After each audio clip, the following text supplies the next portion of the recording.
ಎಲ್ರಿಗೂ ನಮಸ್ಕಾರ. ನಾಳೆ ವಿಶೇಷವಾದ ಶಕ್ತಿಯುತವಾದ ಮೌನಿ ಅಮಾವಾಸ್ಯೆ 2025ರ ಮೌನಿ ಅಮಾವಾಸ್ಯೆಯ ಶುಭ ಮುಹೂರ್ತ. ಈ ದಿನದ ಪೂಜೆ ಹಾಗೂ ಮಂತ್ರಗಳನ್ನು ಈ ವಿಡಿಯೋದಲ್ಲಿ ಶೇರ್ ಮಾಡ್ತಾ ಇದ್ದೀನಿ.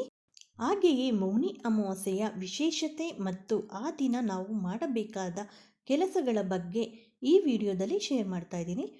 ಮೌನಿ ಅಮಾವಾಸ್ಯೆಯ ದಿನದಂದು ನದಿ ಸ್ನಾನ ಮಾಡುವುದು, ಸಂಗಮ ಸ್ನಾನ ಮಾಡುವುದು, ಪಿತೃಗಳಿಗೆ ತರ್ಪಣವನ್ನು ಮಾಡುವುದು ಉತ್ತಮವೆಂದು ಹೇಳಲಾಗುವುದು. ಮೌನಿ ಅಮಾವಾಸ್ಯೆ 2025ರ ಶುಭ ಮುಹೂರ್ತ ಯಾವುದು? ಮೌನಿ ಅಮಾವಾಸ್ಯೆಯ ದಿನ ಪೂಜೆ ಪುನಸ್ಕಾರಗಳನ್ನು ನಾವು ಹೇಗೆ ಮಾಡಬೇಕು? ಈ ದಿನದಂದು ವಿಶೇಷವಾಗಿ ನದಿ ಸ್ನಾನ ಮಾಡೋದಕ್ಕೆ ಆಗಲ್ಲ ಅಂದರೆ ಮನೆಯಲ್ಲಿ ಹೇಗೆ ಸ್ನಾನ ಮಾಡಬೇಕು ಎಂಬುದರ ಬಗ್ಗೆ ಮಂತ್ರ ಸಮೇತ ಸಂಪೂರ್ಣ ಮಾಹಿತಿಯನ್ನು ನೋಡೋಣ. ಪುಷ್ಯ ಮಾಸದ ಕೃಷ್ಣ ಪಕ್ಷದ ಅಮಾವಾಸ್ಯೆ ತಿಥಿಯನ್ನು ಮೌನಿ ಅಮಾವಾಸ್ಯೆ ಅಥವಾ ಅವಧಾತ್ರಿ ಅಮಾವಾಸ್ಯೆ ಅಥವಾ ದಶ ಅಮಾವಾಸ್ಯೆ ಎಂದು ಕರೆಯಲಾಗುತ್ತದೆ. 2025ರ ಮೌನಿ ಅಮಾವಾಸ್ಯೆಯನ್ನು ಜನವರಿ 29ರಂದು ಅಂದರೆ ನಾಳೆ ಬುಧವಾರ ಆಚರಿಸಲಾಗುವುದು. ಪುಷ್ಯ ಮಾಸದ ಮೌನಿ ಅಮಾವಾಸ್ಯೆಯ ನಂತರ ಮಾಘ ಮಾಸವು ಆರಂಭವಾಗುವುದು. ಮೌನಿ ಅಮಾವಾಸ್ಯೆಯ ದಿನದಂದು ಮೌನ ವ್ರತವನ್ನು ಹಾಗೂ ಉಪವಾಸವನ್ನು ಆಚರಿಸಲಾಗುತ್ತದೆ. ಇದರೊಂದಿಗೆ ಪವಿತ್ರ ನದಿಗಳಲ್ಲಿ ಹಾಗೂ ಸಂಗಮಗಳಲ್ಲಿ ಸ್ನಾನ ಕೂಡ ಮಾಡುವ ಪದ್ಧತಿ ಇದೆ. ಈ ದಿನ ವಿಷ್ಣುದೇವನೊಂದಿಗೆ ಅರಳಿ ಮರವನ್ನು ಪೂಜಿಸಲಾಗುವುದು. ಮೌನಿ ಅಮಾವಾಸ್ಯೆಯ ದಿನದಂದು ದೇವರು ಮತ್ತು ದೇವತೆಗಳು ಗಂಗಾ ನದಿಯ ದಡದಲ್ಲಿ ಮತ್ತು ಸಂಗಮದಲ್ಲಿ ಸ್ನಾನವನ್ನು ಮಾಡುತ್ತಾರೆ. ಮೌನಿ ಅಮಾವಾಸ್ಯೆಯಂದು ಪ್ರಯಾಗ್ರಾಜ್ನ ಮಹಾಕುಂಭಮೇಳದಲ್ಲಿ ಪವಿತ್ರ ಸ್ನಾನ ನಡೆಯುತ್ತದೆ.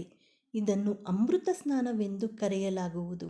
ಮೌನಿ ಅಮಾವಾಸ್ಯೆಯ ದಿನ ಗಂಗಾ ಅಥವಾ ಇತರ ಪವಿತ್ರ ನದಿಗಳಲ್ಲಿ ಸ್ನಾನ ಮಾಡುವ ವ್ಯಕ್ತಿಯು ಮೋಕ್ಷವನ್ನು ಪಡೆದುಕೊಳ್ಳುತ್ತಾನೆ. ಪಾಪಗಳು ಪರಿಹಾರವಾಗುತ್ತವೆ. ಕುಟುಂಬದಲ್ಲಿ ಸಂತೋಷ ಸಮೃದ್ಧಿ ನೆಲೆಯಾಗುತ್ತದೆ. ಮೌನಿ ಅಮಾವಾಸ್ಯೆಯ ಮಹತ್ವ ಮತ್ತು ವಿಶೇಷತೆಯನ್ನು ನೋಡೋಣ. ಮೌನಿ ಅಮಾವಾಸ್ಯೆ ಹಿಂದೂ ಧರ್ಮದಲ್ಲಿ ವಿಶೇಷ ಮಹತ್ವವನ್ನು ಹೊಂದಿದೆ. ಮೌನಿ ಅಮಾವಾಸ್ಯೆಯ ದಿನದಂದು ಅನೇಕ ಶುಭಯೋಗಗಳು ರೂಪುಗೊಳ್ಳುತ್ತಿವೆ. ಈ ಶುಭಯೋಗದಲ್ಲಿ ಆ ಶಿವ ಭಗವಂತನನ್ನು ಪೂಜಿಸುವುದರಿಂದ ಜೀವನದ ಎಲ್ಲ ದುಃಖಗಳು ಮತ್ತು ತೊಂದರೆಗಳಿಂದ ಪರಿಹಾರ ದೊರೆಯುತ್ತದೆ. ಈ ಶುಭ ಸಂದರ್ಭದಲ್ಲಿ ಪೂರ್ವಜರಿಗೆ ತರ್ಪಣ ಮತ್ತು ಪಿಂಡದಾನವನ್ನು ಅರ್ಪಿಸುವ ಸಂಪ್ರದಾಯವೂ ಇದೆ. ಈ ಶುಭ ದಿನದಂದು ಗಂಗಾ ನದಿಯಲ್ಲಿ ಸ್ನಾನ ಮಾಡುವುದರಿಂದ ಅನೇಕ ಜನ್ಮಗಳಲ್ಲಿ ಮಾಡಿದ ಪಾಪಗಳು ಕಳೆಯುತ್ತವೆ. ಮೌನಿ ಅಮಾವಾಸ್ಯೆ 2025ರ ಶುಭ ಮುಹೂರ್ತ ಹೀಗಿದೆ. ಮೌನಿ ಅಮಾವಾಸ್ಯೆ 2025ರ ದಿನಾಂಕ ಜನವರಿ 29ರಂದು ಬುಧವಾರ. ಅಮಾವಾಸ್ಯೆ ತಿಥಿ ಪ್ರಾರಂಭ 2025ರ ಜನವರಿ 28ರಂದು ಮಂಗಳವಾರ ಸಂಜೆ ಅಂದರೆ ಇವತ್ತಿನ ಸಂಜೆ 7:35ರಿಂದ. ಅಮಾವಾಸ್ಯೆ ತಿಥಿ ಮುಕ್ತಾಯ 2025ರ ಜನವರಿ 29ರಂದು ಸಂಜೆ 6:05ರವರೆಗೆ. ಮೌನಿ ಅಮಾವಾಸ್ಯೆ ಪೂಜೆ ವಿಧಾನ ಹೀಗಿದೆ. ಈ ದಿನದಂದು ಮುಂಜಾನೆ ಬೇಗ ಎದ್ದು ಸ್ನಾನ ಮಾಡಿ ಶುದ್ಧರಾಗಿ ಮೌನಿ ಅಮಾವಾಸ್ಯೆಯ ದಿನದಂದು ಪವಿತ್ರ ನದಿ ಅಥವಾ ಸರೋವರದಲ್ಲಿ ಸ್ನಾನ ಮಾಡುವುದು ಅಪಾರ ಮಹತ್ವವನ್ನು ಹೊಂದಿದೆ. ನದಿ ಸ್ನಾನಕ್ಕೆ ಹೋಗಲು ಸಾಧ್ಯವಾಗದೇ ಇದ್ದರೆ ಮನೆಯಲ್ಲೇ ಸ್ನಾನ ಮಾಡುವ ನೀರಿಗೆ ಗಂಗಾ ಜಲವನ್ನು ಬೆರೆಸಿ ಸ್ನಾನ ಮಾಡಿ ಅಥವಾ ಅರಿಶಿಣದ ನೀರನ್ನು ಸಹ ಬೆರೆಸಿ ಸ್ನಾನ ಮಾಡಬಹುದು. ಸ್ನಾನ ಮಾಡಿ ನಂತರ ಮನೆಯ ದೇವರ ಕೋಣೆಯಲ್ಲಿ ದೀಪವನ್ನು ಹಚ್ಚಿ ಸೂರ್ಯ ದೇವರಿಗೆ ಅರ್ಘ್ಯವನ್ನು ತಪ್ಪದೆ ಅರ್ಪಿಸಬೇಕು. ನೀವು ಉಪವಾಸ ಮಾಡಲು ಸಾಧ್ಯವಾದರೆ ಈ ದಿನದಂದು ಉಪವಾಸವನ್ನು ಸಹ ಮಾಡಬಹುದು. ಈ ದಿನ ವಿಶೇಷವಾಗಿ ಪೂರ್ವಜರಿಗೆ ಸಂಬಂಧಿಸಿದ ಕೆಲಸಗಳನ್ನು ಮಾಡಬೇಕು. ಪೂರ್ವಜರಿಗೆ ತರ್ಪಣ ಅರ್ಪಿಸಿ ಮತ್ತು ದಾನ ಮಾಡಿ.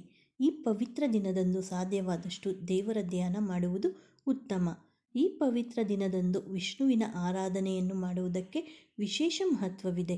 ಇದಲ್ಲದೆ ಈ ದಿನದಂದು ಸರಿಯಾದ ವಿಧಿವಿಧಾನಗಳೊಂದಿಗೆ ಶಿವನನ್ನು ಪೂಜಿಸಿ ಶಿವಾಲಯಗಳಿಗೆ ಭೇಟಿ ನೀಡಬಹುದು. ಮೌನಿ ಅಮಾವಾಸ್ಯೆಯಂದು ಈ ಕೆಲಸಗಳನ್ನು ಮಾಡಿ ಪಿತೃಗಳ ಆಶೀರ್ವಾದವನ್ನು ಪಡೆದುಕೊಳ್ಳಲು ಬಯಸುವವರು ಮೌನಿ ಅಮಾವಾಸ್ಯೆಯ ದಿನದಂದು ಹಳದಿ ಬಟ್ಟೆಗಳನ್ನು ಧರಿಸಿ ಪಿತೃಗಳನ್ನು ಧ್ಯಾನಿಸಬೇಕು. ಹೀಗೆ ಮಾಡುವುದರಿಂದ ಶುಭ ಮತ್ತು ಪಿತೃಗಳ ಆತ್ಮಕ್ಕೆ ಸಂತುಷ್ಟವನ್ನು ನೀಡುವುದು.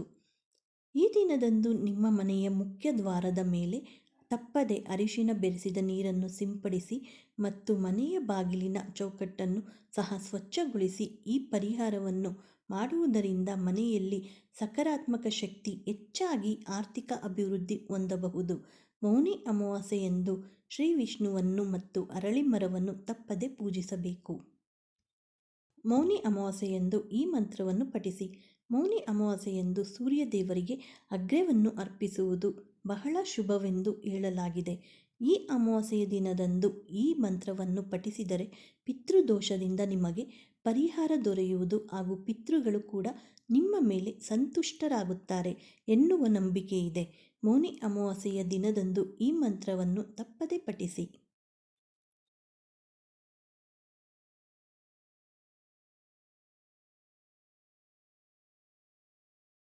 ಈ ಮಾಹಿತಿ ಏನಾದರೂ ನಿಮಗೆ ಉಪಯುಕ್ತವಾದರೆ ಲೈಕ್ ಮಾಡಿ, ಹಾಗೆ ಎಲ್ಲರಿಗೂ ಶೇರ್ ಮಾಡಿ.